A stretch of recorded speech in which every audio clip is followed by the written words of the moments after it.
I remember thinking really clearly, we can't be tipping. It feels like we're tipping, but we can't be tipping. Trains don't tip. Life can change in a second.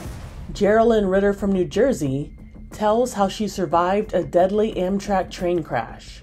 Oh, goodness. I had taken that train 100 times. And that's what always stands out to me is just how ordinary it was. I'm texting my husband, leaving Philly, home soon. I was standing up and I noticed the train was going fast and I was kind of glad because I just wanted to get home, but I was kind of rocking and sort of started losing my balance, standing in the aisle, holding onto the luggage rack with both hands and really starting to rock. And then going around a curve and feeling like we were tipping over. I remember thinking really clearly, we can't be tipping. It feels like we're tipping, but we can't be tipping. Trains don't tip. And as I kept going forward, I just remember this flash of realization that we were tipping. And I think I remember screaming. I know I screamed. And that's my last memory. Several passengers are dead after an Amtrak train derailed in Philadelphia. The late-night crash left a horrific trail of damage. Her husband, Jonathan, instantly learned of the accident. A few minutes later, there was a breaking news alert popped up on his phone, and it said, Amtrak train derailed outside of Philadelphia. And he started, but he thought, what are the chances? He immediately tried to call me, and it went to voicemail. And then he had this idea to use the Find My iPhone app, and he tried to locate my phone. And an icon came up, with the background, and there was a railroad track and the little icon of my phone about 20 feet off the track, right in the area where the news was reporting the crash happened. And then he just thought, I've got to go find her.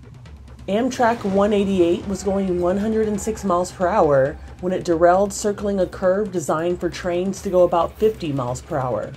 8 people died, over 200 were injured. One train's dead, looks like it's completely in pieces. Shut down the entire northeast corridor. We have a major event here. My husband ran out of the house. He went to a friend's house, and they ended up driving to Philadelphia to simply try to find me. My 2 oldest sons, who were 15 and 12 at the time, spent all night calling hospitals. We're looking for my mom. Her name is Geralyn. We think she was in a train crash. And that part just breaks my heart. The text messages between my sons and my husband that night. Dad, have you found her? Dad, I need my mom. Dad, are you there yet? Dad, the news says people are dead. Dad, 5. Dad, 6. We have people on the track and a couple of cars overturned. It was chaos at the scene. They spent all night. In the beginning, it was like, we have so many patients, check back later, nobody by that name. But as the evening went on, the answer was, we've identified all our patients. My husband knew that there was a list of people that had passed and had not survived the accident. He was trying to find out if my name was on it. Finally, it was around 6:30 in the morning. He got word that there was one more unidentified patient in surgery at this particular hospital at Penn Presbyterian. And it bothers me also that I was a Jane Doe. Nobody knew who I was or where I was. They escorted him and my friend up to the ICU where I had just come out of surgery. And my husband looked at me and didn't recognize me. And he wasn't sure. So I'm covered in surgical drapes, and I've got casts on both arms, and my eyes are taped shut. And so in my husband's defense, all he could see were my eyebrows. And there's funny moments even in tragedy. And my husband's friend said to him, I think that's her. Those are her eyebrows. My husband's like, how do you know my wife's eyebrows? There were rings and jewelry that had been cut off the patient. And I joke with my husband that this would be a better story if he recognized me by my wedding ring. And he's like, nah, a lot of women have rings like that. I was like, oh, you romantic, but He recognized a watch and he recognized a bracelet he had given me. And he said, I know that. That's her watch. That's the bracelet I gave her. And he said they just fell on the ground and cried. And my husband texted my son, and I've seen the text. I found her. She's alive. Geralyn's injuries were severe. And they said, basically, Geralyn, you hit with such force that all of your abdominal organs were thrown up into your chest. So I ruptured my diaphragm, that thick, leathery muscle that's kind of separates your chest cavity from your abdomen. So my stomach was up by my heart, my colon was in my armpit, my spleen was destroyed, my bladder was perforated, my intestines were all perforated and lacerated and in the wrong place. My rib cage was crushed on the left side. I broke it. I had what they call a flail chest, which means you broke pretty much all your ribs, but I broke them in lots of different places. So your chest just can't generate that negative pressure to breathe on your own. My lungs were collapsed. My pelvis was the worst. My pelvis was essentially broken in half. The right side was not connected to the left side. They call it an open pelvic ring fracture. And I've since learned, in the literature, it's called like the most disabling injury to the skeleton.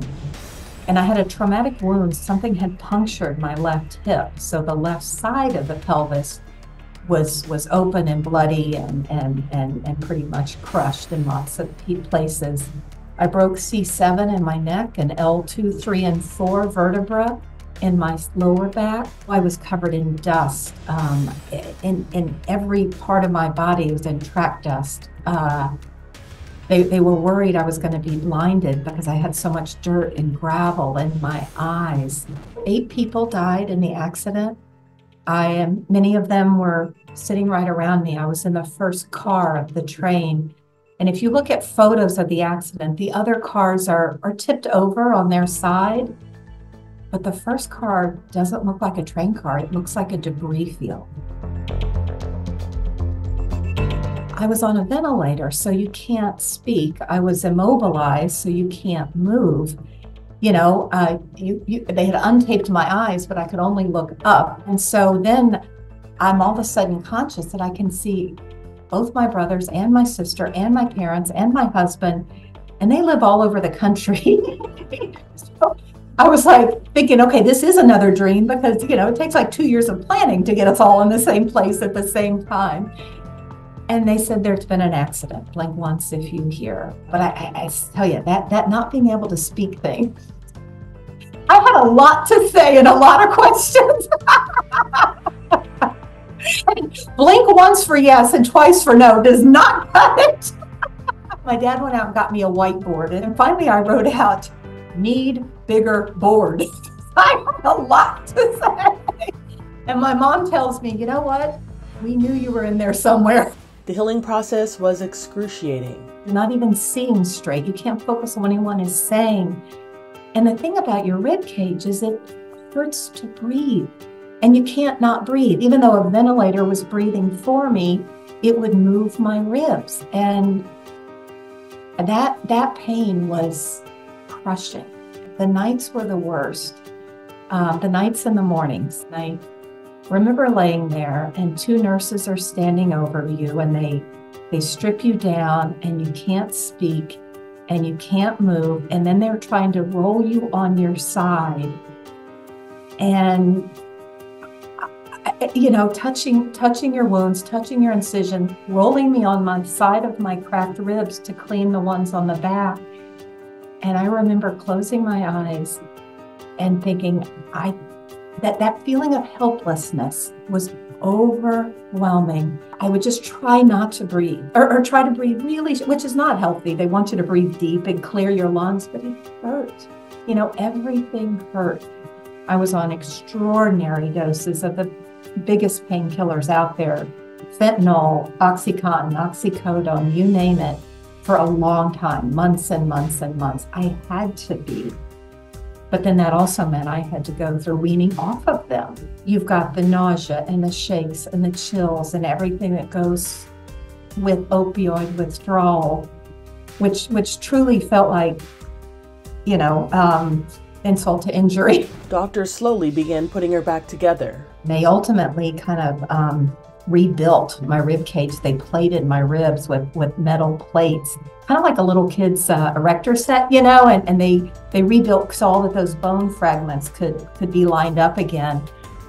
So they plated my ribs. They put a big bar across first it stuck out from my body, kind of like I was walking around with my own personal towel bar coming out from my hips.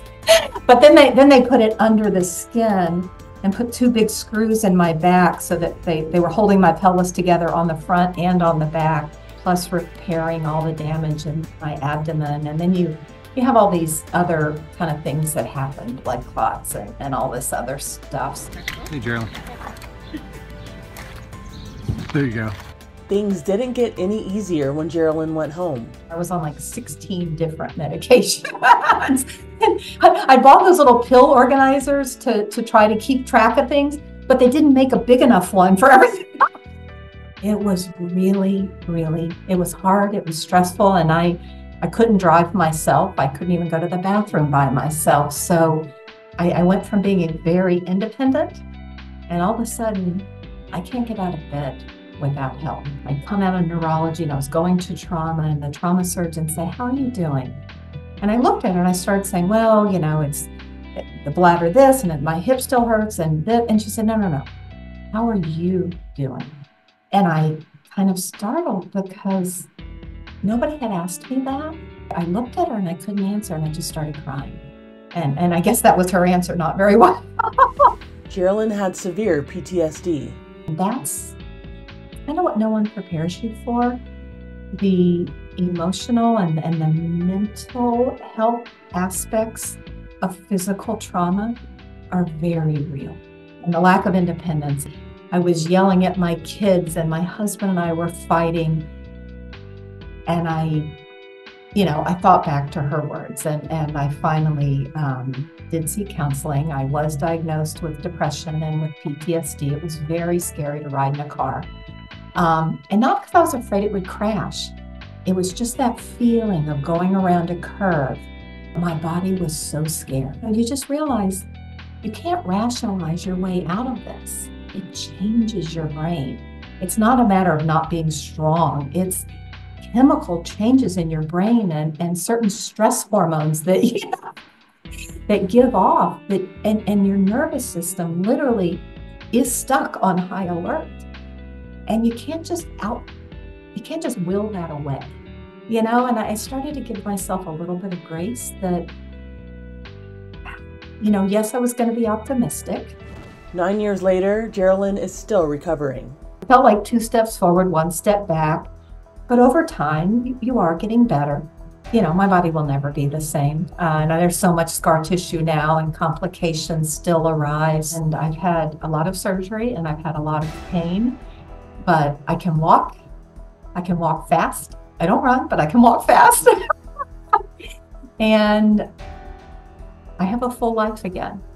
But it took many, many years. There was one silver lining to the accident. All 3 boys walk in the door from school. And I call out to them, and they came in and they're talking to me. And I thought, this never happens. I've worked their whole lives. And I was never there at 3 in the afternoon when they came in. And I thought, get over yourself with your job. You got 3 boys. They climbed up into my bed and we watched a movie in the afternoon. And I thought, this is a gift. This gift of time with them. And I need to appreciate that. And I need to take advantage of that and quit just, sitting here feeling bad about where I am. Geralyn got back on a train 7 months after the accident. And it's funny, when the conductor came to take my ticket, I said to him, my last train ride was Amtrak 188. And he kind of looked at me like afraid I was going to be mad at him or something. And I said, just tell the conductor to go slow.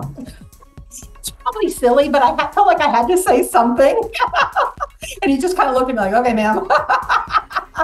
And she still takes it regularly for work. When we go past that curve, no matter what I'm doing, I could be in the middle of a book or watching a show. I feel it in my bones. I can't even describe it. I have to just settle myself. Geralyn wrote a book about her experience. I started reading some books that were out there, but some of them seemed, I don't know, so superficial. Oh, this terrible thing happened, and now I run triathlons every week. And I'm like, yeah, I'm never running. And so I thought, I'm going to put my story out there and it helps somebody else. And I decided to donate all the proceeds to the American Trauma Society and the Trauma Survivors Network. For anyone going through something hard, Geralyn has this advice. Balance. Being grateful that you did survive. Being grateful for what you do have, whether it's good doctors or a supportive spouse or caregiver or your kids. There's always something. Keeping that gratitude and that optimism, but also balancing it with cold, hard realism and acceptance, because there are some things we cannot change. I would also say leaning in to other people, leaning into that social support. Lastly, I'll just say focusing on the things you can do. Those elements of resilience are relevant, whether it's a traumatic accident or a terrible divorce or a diagnosis or something that happens with one of your children. Everybody has something.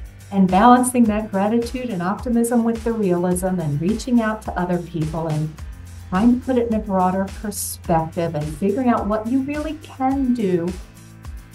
Those are resilience muscles, in a way, if you will, that we can all exercise. For Inside Edition Digital, I'm Andrea Swindall.